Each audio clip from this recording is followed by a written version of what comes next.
Иновативен настан посветен на Денот на Европа, насловен како симулација на европски парламентарни избори 2024 година, денес се реализираше на правниот факултет при Универзитетот Гоце Делчев во Штип. Имено овој настан е посветен за одбележување на Денот на Европа, но и за значењето на Европскиот парламент во демократските процеси во Европската унија. Посветени токму на европското право и европските интеграции, така што се обидуваме нели да негуваме и европската култура, целокупниот процес, односно да се продлабочуваме во истражувањето нели на што е она што представува европска интеграција, кон која оди Македонија и се разбира примината на европското право во Македонија. Зошто го организираме токму настанот денес? Спомнавме о повод одбележување на Денот на Европа, меѓутоа зошто токму оваа тема Европски парламент и европски парламентарни избори.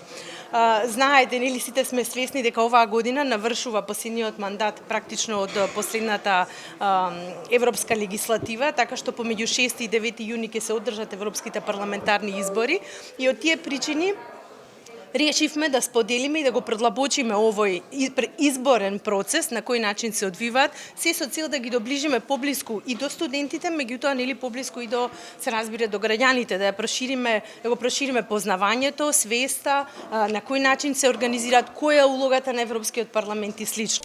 Представник од Италија вели дека во секоја земја различно се одржуваат изборите, па овде во Италија се одржуваат помеѓу 8 и 9 јуни. In Italia ci sono, cioè semplicemente si andrà. Реално изборите како се одржуваат во Италија, бидејќи она што пропушти исто да напомене е дека во секоја земја различно се одржуваат изборите, нели во различен временски период. Во Италија изборите се одржуваат помеѓу 8 и 9 јуни. Листите кои што се практично секоја политичка партија ги презентира нели своите листи и таа ги презентира при Министерството за внатрешни работи, меѓутоа ги презентира нели и во апелациските судови. Но се разбира дека и за да може да се кандидира и да учествува одредена политичка партија на избори, мора претходно да има депонирано свој символ или емблем во рамките на Министерството, нели, со кој што докажува дека се обезбедени постоечките доволниот број на гласови, нели, за да може да се кандидира. Имено учениците кои присуствуваа на денешниот настан велат дека оваа за нив представува уникатна можност со цел да се доближат до европските парламентарни избори и Европскиот парламент поблиску до младите до државата. Целта на овој настан е да се доближат европските парламентарни избори и Европскиот парламент како институција поблиску до младите студенти и младите од државата, чисто да видиме како оди компаративно демократските процеси во нашата држава и во Европа.